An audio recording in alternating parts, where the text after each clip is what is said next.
میرے دوستو بھائیو، اللہ تبارک و تعالیٰ نے بعض راتیں ایسی بنائی ہیں جو بڑی بابرکت ہیں، جن کی برکت باقی راتوں سے کئی گنا بڑھ کے ہے۔ جیسے اللہ تبارک و تعالیٰ نے سورہ فجر کے اندر ذی الحجہ کی پہلی 10 راتیں ان کے بارے میں فرمایا، والفجر ولیال عشر کی پہلی 10 راتیں اللہ تبارک و تعالیٰ ان کی قسم کھا رہے ہیں، بڑی مبارک راتیں ہیں۔ اسی طرح رمضان مبارک کی جو آخری 10 راتیں ہیں یہ بھی بڑی مبارک ہیں۔ محرم کے پہلے عشرہ کی 10 راتیں ہیں، بڑی مبارک راتیں ہیں۔ اس لیے اللہ تبارک و تعالیٰ نے ان راتوں کو بڑی فوقیت عطا فرمائی ہے۔ ان راتوں میں سے ایک شب برات بھی ہے جو بڑی بابرکت رات ہے۔ شب کہتے ہیں فارسی میں رات کو، برات کہتے ہیں کسی آدمی کو آزاد کر دینا، گویا کہ ایک آدمی بری ہو جاتا ہے گناہوں سے۔ اس رات میں اللہ تبارک و تعالیٰ اتنی مغفرت فرماتے ہیں، اللہ کے نبی صلی اللہ علیہ وسلم ارشاد فرماتے ہیں کہ اس رات میں اللہ تبارک و تعالیٰ اتنی کثرت سے لوگوں کی بخشش فرماتے ہیں کہ قبیلہ بنو کلب جو بکریاں رکھنے کے اعتبار سے معروف قبیلہ تھا، کہ جن کی بکریوں کی تعداد بہت زیادہ ہوا کرتی تھی، اللہ کے نبی صلی اللہ علیہ وسلم نے یہ نہیں فرمایا کہ ان کی بکریوں کی تعداد کے مطابق، بلکہ فرمایا ان بکریوں کے جسموں پر جتنے بال ہیں، قبیلہ بنو کلب کی بکریوں کے جسموں پر جتنے بال ہیں، اتنی تعداد میں اللہ تبارک و تعالیٰ اس رات میں بخشش فرماتے ہیں۔ تو بڑی مبارک رات ہے۔ اس رات میں اللہ تبارک و تعالیٰ کثرت کے ساتھ لوگوں کو معاف فرماتے ہیں، اور اللہ تبارک و تعالیٰ قرآن پاک میں شاید فرما رہے ہیں کہ حامیم الکتاب المبین انا انزلناہ فی لیلۃ مبارکۃ انا کنا منذرین۔ ایک تو اللہ تبارک و تعالیٰ اس رات کا تذکرہ فرما رہے ہیں، شب برات کا، فیہا یفرق کل امر حکیم سے بات واضح ہوتی ہے کہ اس سے مراد شب برات ہے۔ اور قرآن پاک میں اللہ تبارک و تعالیٰ فرماتے ہیں انا انزلناہ فی لیلۃ القدر، کہ ہم نے اس قرآن کو لیلۃ القدر میں نازل فرمایا۔ اب اس بات میں اختلاف ہے کہ قرآن پاک کو جو آسمان دنیا پہ اتارا گیا ہے لوح محفوظ سے، اس سے مراد شب قدر ہے یا شب برات ہے؟ بہت ساری روایات سے معلوم یہی ہوتا ہے کہ شب قدر ہی مراد ہے، لیکن شب برات کی فضیلت سے بھی انکار نہیں کیا جا سکتا ہے۔ اگرچہ شب برات کی فضیلت کے بارے میں جتنی بھی روایات ہیں اس میں کوئی نہ کوئی ذوف کہیں نہ کہیں کسی نہ کسی درجے میں ہے، لیکن یہ قاعدہ یاد رکھیں کہ جب بہت ساری ضعیف روایات اکٹھی ہو جاتی ہیں تو کثرت طرق کی وجہ سے وہ حسن درجے تک پہنچ جاتی ہے، حسن لغیرہ درجے تک پہنچ جاتی ہے، تو اس کو فضائل میں اس کو لیا جا سکتا ہے، اس پر عمل کیا جا سکتا ہے، لہذا اس پر فضائل میں عمل کرنا جائز ہوتا ہے شرائط کے ساتھ۔ لہذا اس رات کی جو فضیلت ہے وہ ثابت ہے شب برات کی۔ تو اس رات میں کثرت کے ساتھ عبادت کرنا ہو، اللہ تبارک و تعالیٰ نے اللہ کے نبی صلی اللہ علیہ وسلم کی جو اعمال ہیں ان میں بڑی خیر برکتیں رکھی ہیں، اور جتنا عمل اللہ کے نبی صلی اللہ علیہ وسلم سے ثابت ہے اتنا ہی عمل کرنے میں برکت ہے۔ کوئی آدمی اگر اس عمل کو اپنی طرف سے بڑھا چڑھا کر کرنا شروع کرے اس میں کوئی خیر و برکت نہیں، کوئی اجر نہیں۔ جیسے مثال دیتا ہوں میں کہ کوئی آدمی اگر یہ کہے کہ بھی مغرب کی نماز میں 3 فرض ہوتے ہیں، ہم ایسا کرتے ہیں ہم 4 فرض پڑھ لیا کریں گے، تو کیا خیال اسے ثواب ملے گا؟ کوئی ثواب نہیں ملے گا، کیونکہ اللہ کے نبی صلی اللہ علیہ وسلم کا عمل یہ نہیں ہے۔ تو اللہ کے نبی صلی اللہ علیہ وسلم کے عمل کے برخلاف ہوا تو یہ عمل اللہ تعالیٰ کے ہاں مردود ہو گیا ہے، مقبول نہیں ہوا۔ تو اللہ کے نبی صلی اللہ علیہ وسلم سے جو اعمال ثابت ہیں جن راتوں میں، اتنے ہی اعمال کریں تو فائدہ ہوگا۔ اگر ان اعمال سے ہٹ کر اپنی طرف سے کوئی بڑھا چڑھا کے کرنا شروع کر دے کوئی فائدہ حاصل نہیں ہوگا۔ جیسے مثال کے طور پر بعض لوگ یہ کرتے ہیں کہ ان راتوں میں جماعت کے ساتھ نوافل پڑھنا شروع کر دیتے ہیں اور یہ سمجھتے ہیں کہ بڑی مبارک رات ہے، چونکہ لہذا جماعت کے ساتھ آ کر زیادہ ثواب ملے گا۔ اللہ کے نبی صلی اللہ علیہ وسلم سے، صحابہ کرام رضی اللہ تعالیٰ عنہ مجمعین سے یہ عمل ثابت نہیں ہے جماعت کے ساتھ نوافل پڑھنا۔ تو اس رات میں کثرت کے ساتھ عبادت کی جائے جتنی ہو سکتی ہو۔ اب گھروں میں بھی کوشش کرنی چاہیے کہ گھروں میں عبادت کی جگہ مخصوص کرنی چاہیے۔ لوگوں نے گھروں میں ٹی وی دیکھنے کے لیے کمرے مخصوص کر رکھے ہیں کہ فلان جگہ پر ہمارا ٹی وی رکھا جائے گا، وہاں جا کر ہم ٹی وی دیکھا کریں گے، لیکن عبادت کے لیے کوئی جگہ مخصوص نہیں کی۔ یہ حالات ہیں گھروں کے. پہلے ایسے ہوا کرتا تھا عمومی طور پر کہ جب لوگوں کے گھر ہوتے تھے ان گھروں میں ایک جگہ عبادت کے لیے مخصوص کی ہوتی تھی, وہاں پر جا کے عبادت کیا کرتے تھے. اب بھی بعض علاقے ایسے ہیں کہ پی کے میں آپ چلے جائیں تو وہاں بعض علاقے ایسے ہیں جہاں پر گھروں میں اب بھی عبادت کی جگہ بنی ہوتی ہیں, تو وہاں پر اپنے کمرہ مخصوص کیا ہوتا ہے, وہاں پر تسبیح اور وہاں پر مصلی اور یہ ساری کی ساری عبادت کی چیزیں وہاں رکھی ہوتی ہیں, وہاں جا کر عبادت کرتے ہیں کثرت کے ساتھ. تو اپنا مزاج بنانا چاہیے, گھروں کے اندر عبادت کا اہتمام کرنا چاہیے. اللہ کے نبی صلی اللہ علیہ وسلم نے ارشاد فرمایا کہ اپنے گھروں کو قبرستان نہ بناؤ, اپنے گھروں کو قبرستان نہ بناؤ. مطلب یہ ہے کہ اپنے گھروں کو عبادت کے ساتھ آباد کرو اپنے گھروں کو. تو لہذا اپنے گھروں میں نوافل کا اہتمام کرنا چاہیے. تو اپنے گھروں میں رات کو اگر آپ دیکھتے ہیں کہ میرے لیے مسجد جانا مشکل ہے عبادت کے لیے, تو آپ اپنے گھروں میں اہتمام کریں اس کا. تو جتنا ہو سکے اس رات میں, ابھی چونکہ یہ رات قریب ہی ہے, 2-4 راتوں کے بعد ہی آنے والی ہے, تو لہذا اس رات میں جتنا ہو سکے قرآن پاک کی تلاوت, ذکر اذکار, تسبیحات, تلاوت, نوافل, دعائیں, اس کی کثرت کے ساتھ اہتمام. ہاں اگر کوئی آدمی محسوس کرتا ہے کہ میں زیادہ دیر تک نہیں جا سکتا ہوں اور اس کے اوپر نیند غالب ہونے لگی ہے, تو پھر اس کو آرام کر لینا چاہیے. ایسا نہ ہو کہ دعا میں کوئی ایسی بات مانگ بیٹھے جو اس کے لیے مناسب نہیں تھی. بعض آدمی نیند میں ہوتا ہے نا, تو دعا کر رہا ہوتا ہے اور دعا میں اپنے برخلاف یعنی اپنے خلاف بددعا کر بیٹھتا ہے. تو لہذا بیداری کی حالت میں ہو تو جتنا ہو سکتا ہے عبادت کا اہتمام ہو. شب برات میں اللہ تبارک و تعالیٰ نے بڑے اجر و ثواب رکھے ہیں, تو اس میں یہ اگلے دن میں روزہ رکھنے کے بارے میں یہ ہے کہ کوئی آدمی روزہ رکھنا چاہے تو روزہ رکھ سکتا ہے, اس میں کوئی حرج نہیں ہے بلکہ ثواب ہے. تو کوشش کرنی چاہیے جو روزہ رکھ سکتے ہو اللہ تعالیٰ ہمت عطا فرمائے, روزہ اس رات کی جو اگلی صبح ہے اس میں روزہ رکھ لینا چاہیے. تو دوسرے اعتبار سے بھی اگرچہ اس میں جو احادیث ہیں وہ ضعیف احادیث ہیں, وہ پہلے میں عرض کر چکا ہوں کہ جو ضعیف احادیث کئی ساری اکٹھی ہو جاتی ہیں تو کثرت طرق کی وجہ سے وہ حسن لغیرہ تک پہنچ جاتے ہیں, لہذا فضائل میں ان پر عمل کیا جا سکتا ہے. اور اس اعتبار سے بھی کہ اللہ کے نبی صلی اللہ علیہ وسلم شعبان کے مہینے میں کثرت سے روزہ رکھا کرتے تھے, لہذا کوئی آدمی کثرت سے روزہ رکھنے کا مزاج ہو تو وہ اس رات میں بھی رکھ سکتا ہے روزہ. اور ہر مہینے کی 13, 14, 15 کو اللہ کے نبی صلی اللہ علیہ وسلم روزہ رکھا کرتے جن کو ایام 20 کہا جاتا ہے. اس اعتبار سے بھی یہ رات 15 کی رات ہے, وہ اگلے دن جو ہے یہ 15 کا دن بنتا ہے, لہذا اس دن میں روزہ رکھا جا سکتا ہے اس اعتبار سے بھی. تو لہذا اس رات میں روزہ رکھنے میں کوئی حرج نہیں ہے.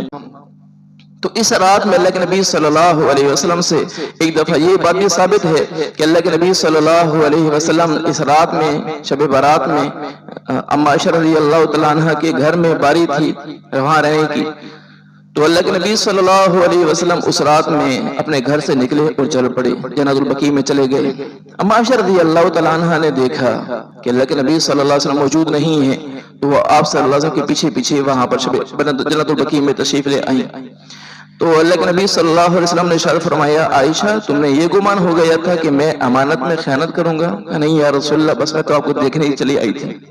اللہ کے نبی صلی اللہ علیہ وسلم نے پھر یہ بات ارشاد فرمائی کہ یہ رات بڑی مبارک ہے, شب برات ہے. اس رات میں اللہ تبارک و تعالی کثرت کے ساتھ لوگوں کو معاف فرماتے ہیں, اور فرمایا کبیرہ بنو کلب کے بکریوں کے جسموں پر جتنے بال ہیں اتنی کثیر تعداد میں اللہ تبارک و تعالی لوگوں کی مغفرت فرماتے ہیں. تو اب اس رات میں بخشش کا فیصلہ تو ہونا ہے, لیکن کچھ لوگ ایسے ہیں جو احادیث سے معلوم ہوتا ہے کہ وہ ان مبارک راتوں میں بھی اللہ کی رحمت سے محروم ہیں. تو ہم میں سے ہر بندہ دیکھے وہ کون کون ہیں. وہ جو تقریباً 6 اشخاص ہیں جن کے بارے میں احادیث میں بات ملتی ہے کہ وہ لوگ اللہ کی رحمت سے اس رات میں بھی محروم ہیں. ایک تو وہ شخص ہے کہ جو شرک میں مبتلا ہو, اور اللہ تبارک و تعالیٰ قرآن پاک میں صاف فرما چکے ہیں کہ ان اللہ لا یغفر ان یشرک بہ ویغفر ما دون ذلک لمن یشاء. اللہ تبارک و تعالیٰ مشرک کو معاف نہیں فرمائیں گے, اس کے علاوہ جس کو چاہیں گے معاف فرما دیں گے. یہ تو قرآن پاک سے بات. اور اللہ کے نبی صلی اللہ علیہ وسلم جب معراج پر تشریف لے گئے تھے تو اللہ تبارک و تعالیٰ نے جو 3 تحفے عطا فرمائے تھے اللہ کے نبی صلی اللہ علیہ وسلم کو, اس میں اللہ کے نبی صلی اللہ علیہ وسلم نے یہ بات ارشاد فرمائی کہ اللہ تبارک و تعالیٰ نے ارشاد فرمایا ہے کہ میں آپ کی امت کے مشرک کو معاف نہیں کروں گا بلکہ سب کو معاف کر دوں گا. مشرک کو معاف نہیں کروں گا، باقی سب کو معاف کر دوں گا. تو لہذا جو شرک میں مبتلا ہو اس کی بخشش اس رات میں نہیں ہوتی. دوسرا وہ شخص جو والدین کا نافرمان ہو، اس آدمی کی بھی اللہ تعالیٰ کے یہاں بخشش نہیں ہوتی ہے. تو کتنے لوگ ہیں اللہ تعالیٰ حفاظت فرمائے جو والدین کے ساتھ ناروا سلوک کرتے ہیں. جوانی کے جب پہنچتے ہیں تو اس وقت میں اپنے جوانی کے زور پر یہ سمجھتے ہیں کہ جیسے کہ یوں سمجھ تاثر دے رہے ہوتے ہیں جیسے یہ پیدا ہی بڑے ہوئے تھے، اپنے والدین کے ہاتھ میں تو وہ آئے ہی نہیں تھے. حالانکہ خود تو سوچے صحیح، اللہ کے نبی صلی اللہ علیہ وسلم سے ایک صحابی نے عرض کیا یا رسول اللہ مجھ پر سب سے زیادہ کس کا حق ہے؟ تو اللہ کے نبی صلی اللہ علیہ وسلم نے شاید فرمایا تیری ماں کا حق ہے. انہوں نے عرض کیا یا رسول اللہ اس کے بعد میرے اوپر کس کا حق ہے؟ فرمایا تیری ماں کا حق ہے. ادب المفرد امام بخاری رحمۃ اللہ لکھی ہوئی کتاب ہے، اس میں بات لکھی ہوئی ہے. تو انہوں نے پھر عرض کیا یا رسول اللہ اس کے بعد میرے اوپر کس کا حق ہے؟ اللہ کے نبی صلی اللہ علیہ وسلم نے شاید فرمایا تیری ماں کا حق ہے. پھر چوتھی مرتبہ پوچھا یا رسول اللہ اس کے بعد میرے اوپر کس کا حق ہے؟ فرمایا تیرے باپ کا حق ہے. 3 مرتبہ میں والدہ کے بارے میں فرمایا. مفسر محدثین لکھتے ہیں اس کی بنیادی وجہ کیا ہے کہ والدہ 3 تکلیفیں برداشت کرتی ہے. والدہ 3 تکلیف برداشت کرتی ہے. ایک تکلیف تو جو اس کو اس ماں نے اپنے پیٹ کے اندر سنبھالے رکھا ہے، ماں نے اس کو اٹھائے رکھا ہے. ہم میں سے کوئی آدمی بھی 2 کلو وزن وہ مسلسل 24 گھنٹے 10 مہینے اٹھا کر رکھے تو اندازہ ہو جائے گا کہ کیسی طبیعت صاف ہو جاتی ہے. اللہ تبارک و تعالیٰ نے کیسی ہمت عطا فرمائی ہوتی ہے عورت کو کہ اس نے اس بچے کو اٹھا کے رکھا ہوتا ہے. پھر تنگ رستوں سے کتنی تکلیف برداشت کرتی ہوگی عورت کو، تنگ رستوں سے یہ باہر آتا ہے. دوسری تکلیف جب اس کو دودھ پلاتی ہے، وہ سردی ہے گرمی ہے، بچہ پیدا ہوتا ہے ہر 2 گھنٹے کے بعد 1.5 گھنٹے کے بعد 1 گھنٹے کے بعد بچہ دودھ مانگتا ہے. ماں اپنی نیند چھوڑ کر بچے کو دودھ پلاتی ہے. رات کو بچہ پیشاب کر دیتا ہے تو ماں کیا کرتی ہے؟ خود گلی جگہ پہ سو جاتی ہے، بچے کو خوش جگہ پہ سلاتی ہے کہ میرے بچے کو تکلیف نہ ہو جائے. اور پھر جب بچے جوان ہو جاتے ہیں وہ کیا سمجھتے ہیں کہ ہمارے والدین کا تو ہمارے اوپر کیا حق ہے، ہمارے لیے کیا ہی کیا ہے. باپ کو کہتے ہیں آپ نے کیا ہی کیا ہے ہمارے لیے. جب تک ماں چولہے پہ نہ جلے، باپ دھوپ میں نہ جلے، اولادوں کی پرورش نہیں ہوتی ہے. یہ 2 تکلیفیں وہ کتنی بڑی بڑی برداشت کرتے ہیں. جب بچہ ایک باپ خود باپ بنتا ہے نا، پھر اس کو اندازہ ہوتا ہے کہ میرے والد نے میرے لیے یہ تکلیف برداشت کی ہے. جب تک باپ نہیں بنتا اس کو پتہ نہیں ہوتا کہ تکلیفیں کتنی باپ برداشت کرتا ہے.